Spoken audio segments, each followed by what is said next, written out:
not arranged marriages, rather marriages of convenience earlier in the week, and how some of those people are treated when it's suspected that they might have conducted a marriage of convenience. Well, my next guest is a human rights lawyer. He deals very extensively with cases of migration and deportation. He is Michalis.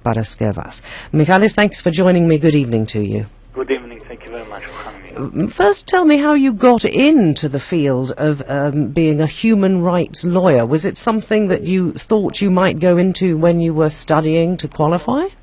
No, actually, I'm not a human rights lawyer. I'm just a lawyer that in some time... First of all, forgive my English, okay? I don't speak...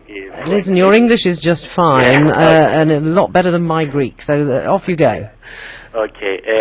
When I came up for the first time with these kind of cases, I just handled it like the other cases. But I was shocked by what I had to confront. Okay, I can tell you 1,000 cases that I was handling. For example, a very, very unbelievable example is when on the 18th of January 2011, the Supreme Court ordered the release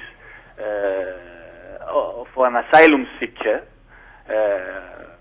from a Tamil from Sri Lanka, that if he was going to send back, he was certain to death by his compatriots, Michalis, anyway. And the Supreme Court ordered the release, and the immigration, our beloved immigration department, refused to comply with the decision of the Supreme Court. Can they not be held in contempt? Let me tell you, 2 days after, another Supreme Court order, 20th of January 2011, and not only they didn't release this poor man, okay, but the next day, 21st of January 2011, they deport him. An asylum seeker. They sent him back to Sri Lanka? Not to Sri Lanka, to Pakistan, because it was a different case, to Pakistan. The one that 18th of January 2011 was never released. I had to fight, I had to gather because I consider I consider myself a human being first of all, and an activist. Okay, I want the law to comply, especially when you have to deal with humans, with human beings. Okay, and we had a Supreme Court judgment, and the immigration, the police refused to comply with this. Unbelievable. Are they not obliged to comply with a Supreme Court ruling? If you or I break a Supreme Court ruling, we're in big trouble. When you are in the courts in democracy, anyway, in a democracy this kind of type that we have in our world today, when you have a court order, of course, the court order must be executed. If you don't have this, so you don't have a rule of law, so you have a dictatorship. You have a junta. You have something different, not democracy. Yes, but sorry, what recourse does the Supreme Court have if somebody does not obey one of their rulings? If I disobey a Supreme Court ruling, they'll put me in prison, yes? This is a crime. This is a crime. And will I go to prison? Yes, but the Supreme Court must order this. When this came up, and I was shocked, I was yelling at the court. And in this time, in this particular case, in the 18th of January 2011, by accident, Mr. Ioannis Nikolaou, today's Ministry of Justice, back then he was the president of the legal committee of the parliament. I saw Mr. Ioannis Nikolaou, and I called him. I said, Mr. Nikolaou, listen, 5 minutes earlier, Mr. Charalambous, the Supreme Court judge, ordered the release of this poor man, and the policeman don't comply with this decision. He saw the judgment. He asked something to why don't you release him? And the policeman said, this is our order. And Mr. Ioannis Nikolaou said, okay, and he left. And I didn't know what else to do, so I went to the Judge Charalambous' chambers. I knocked the door. I tell him, Your Honor, I'm very sorry to come to your chamber, but you deliver your decision a few minutes before to release my client, and the police they refuse to comply with your judgment. And Mr. Karvis tell me, but okay, I did my job. I delivered my judgment. This is I'm just describing you the facts, okay? So everyone can make his or her conclusion. So and this took place many times, and I'm telling you that things are getting worse. Things are getting worse. In what way? In what way? You have many directives. Okay, let's take the directive 115 of 2008. It's about the return of the irregular immigrants. Okay, in this directive, it specifically says that you cannot put in custody an immigrant just because you consider him irregular, because illegal it's not the proper. You have to call him irregular immigrant. Okay, so when you have the decision from the general director of the ministry and the director of the immigration, when you have the decision that someone is irregular, you have to give him according to the directive. You have some scale. You have some steps that you have to follow. First of all, you have to give him the right. So this is an obligation of Cyprus and all the member states. You have the obligation to give him, to deliver to him the decision so that he can go and object to this decision. You have to give him the right for 30 days to deport himself. Okay, you have to give him this right, 30 days. If you consider him dangerous for public safety or for whatever, okay, this is a legal terms that they have content. It's not somewhere in the universe. Okay, you cannot just say I consider you danger for the public safety. No. Okay, you cannot do. Even if because they do this. But let's say that you think that this man or woman he will escape from Cyprus and avoid the deportation. Okay, you have the right, according to the directive, to have some pressure on him or her. Let's say, like the criminal cases, you can force him to pay, let's say, 1,000 euros as a guarantee. You can tell him or her to deliver his travel or her travel documents. You can force him to come every day or 1 or 2 times a week to police station and report himself. And that's it. And the most important thing is that you have to give him the right to object this decision to the court, not just to an administrative. So he can lodge an appeal against a decision. It does seem strange, Michalis, that we're talking, generally speaking here, correct me if I'm wrong, about people who probably haven't got anywhere like 1,000 euros. So what on earth is the point of saying that as long as they pay their own way back to wherever they came, they can't afford to buy the ticket, can they? Listen, okay, there are these. We cannot generalize. It depends. Each person is different. I have many cases that I have many clients of mine that they are regular people like you and me, that they just want to live their life with this dignity. Okay, and they work, so they earn money. And you have to understand that. Let's say the Cypriots, when they go to England, they have groups. They help each other. The same thing happens in Cyprus. You have a group of different nationalities. They help each other. For example, Tamils, they help each other. So everybody can put 10 euros, for example, and gather an amount of 1,000 and put it as a guarantee. I know because this is happening all the time. But I wanted to add something very important.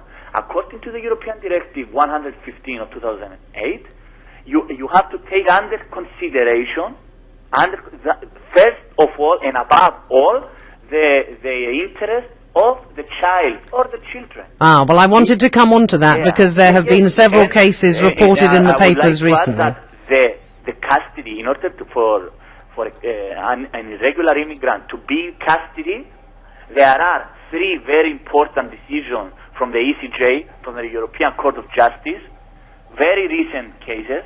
of 2011 that says that you have to use this scale. This is an obligation of all the member states, and you can put him in custody or her in custody just when everything, the objection to the court has finished.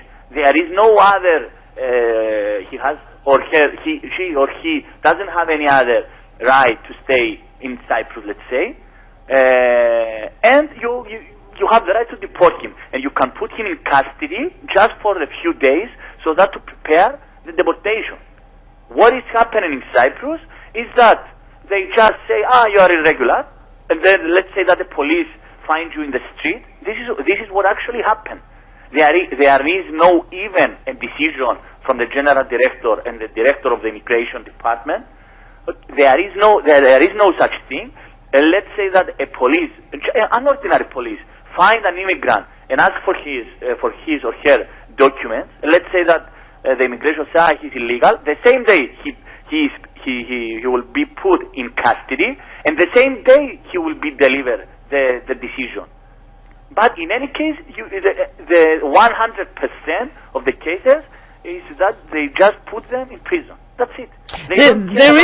There is a legal, there is a regulation, I think, about how long you can detain somebody. According to the European directive, the maximum that you can detain someone is 6 months.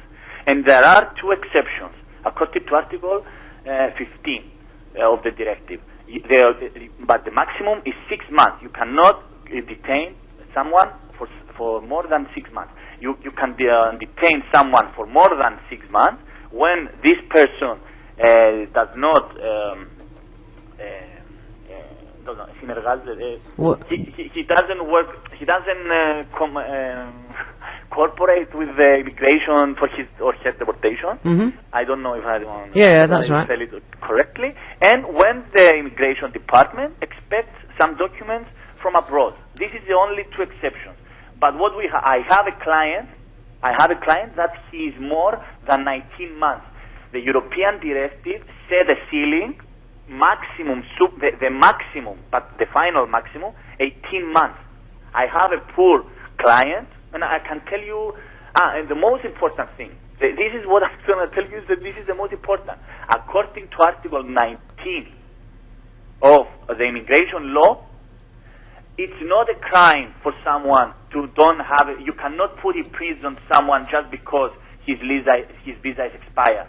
There is a specific article in the immigration law, and these people, the immigration, they took people in courts, in district courts, and unfortunately, I'm very sad to tell you that the district courts, I don't know if they don't know the law, they put these people in prison, despite that there is no right to do this. You cannot put in prison.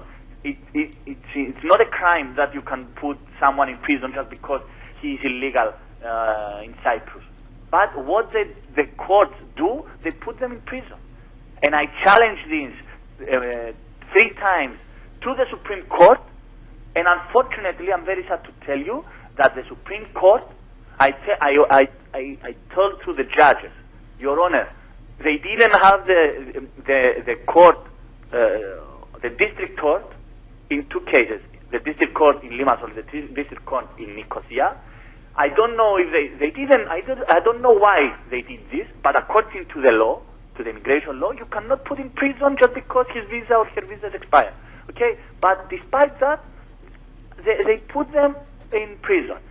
And I challenge that. And because of this in prison, this is what the Orient Express, I don't know, this is what it's unbelievable what is happening. And listen, Mrs. Charalambous, when someone is put in prison, Mrs. Charalambous is the director of the immigration, she decided just because you was in prison, let's say for 10 days or 15 days, you are for somehow become the greatest danger for the nation, okay?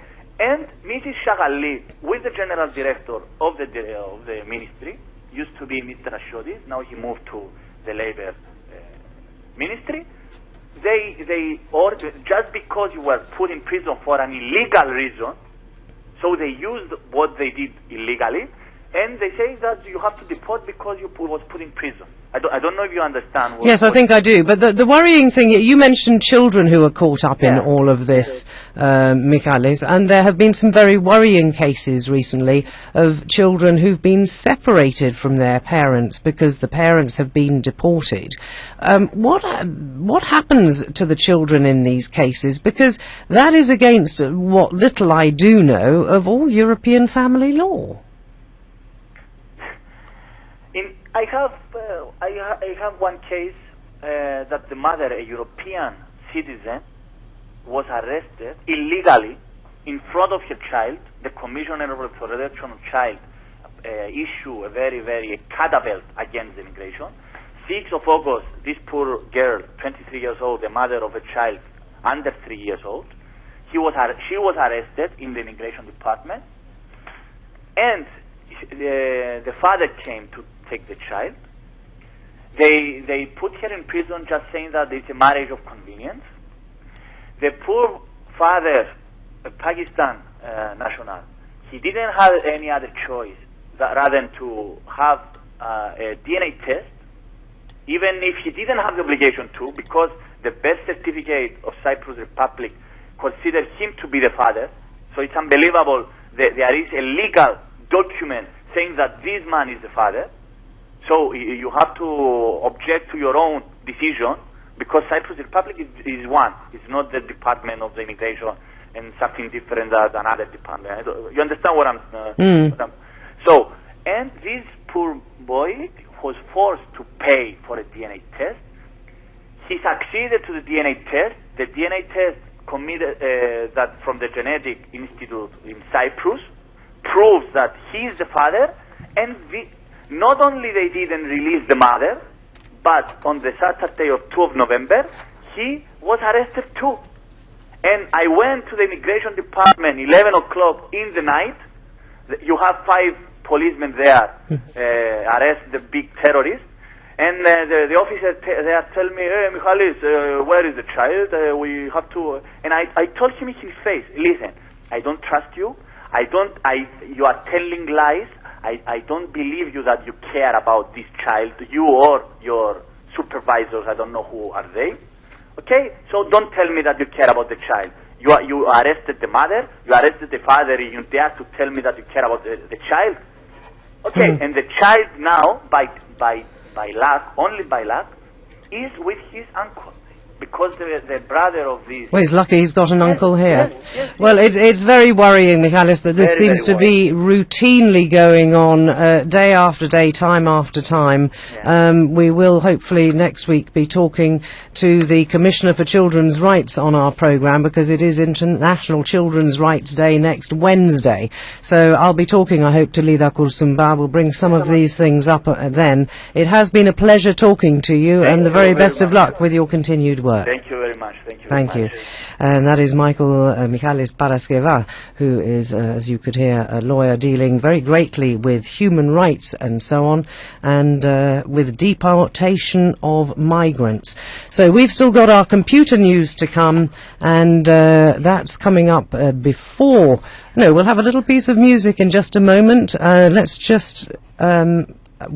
we have to announce to you, I think that's the right piece, that we will now be playing classical music for the rest of the programme, in between the interviews, of course, because we've just heard that Glafkos Kleridis has died. And we have for you, because this was not unexpected, an obituary. During World War II, Glafkos Kleridis joined